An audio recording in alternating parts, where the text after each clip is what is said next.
Sanibonani Dumelang liMajoro Nponjo Mambo vipi.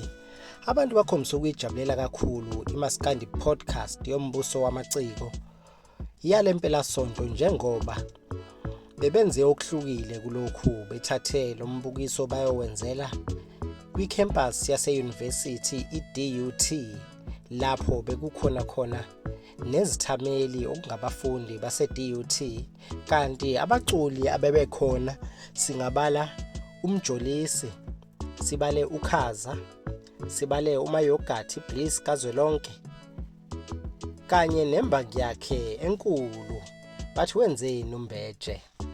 Okujabulisa abantu ukubona lezi nsizwa ezimbili uMbeje kanye noMayogathi zigadlana bukhoma zigconana kwazise phela lezi nsizwa kuyazi ukuthi azibhekani ziyizimbangi lapha emculweni njengoba iBliss ize yathandwa kangaka nje abantu kungenxa yokuthi ibilokhu ibonakala igadlana naye uMbeje ku-TikTok.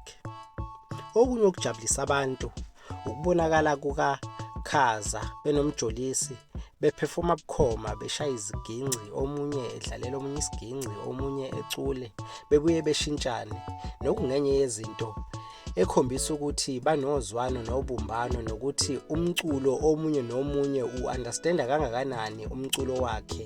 Bebekhona nabanye abaculi bebekhona kuwo lo mbukiso. Sikushayela ihlombe kakhulu lokho kwenziwe yilezi insizwa.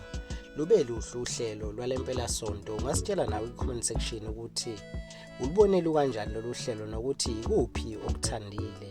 Zingake besiziphethe manje kwi-Black Billionaires Empire kuze kube ngokuzayo. Danke, ngiyabonga.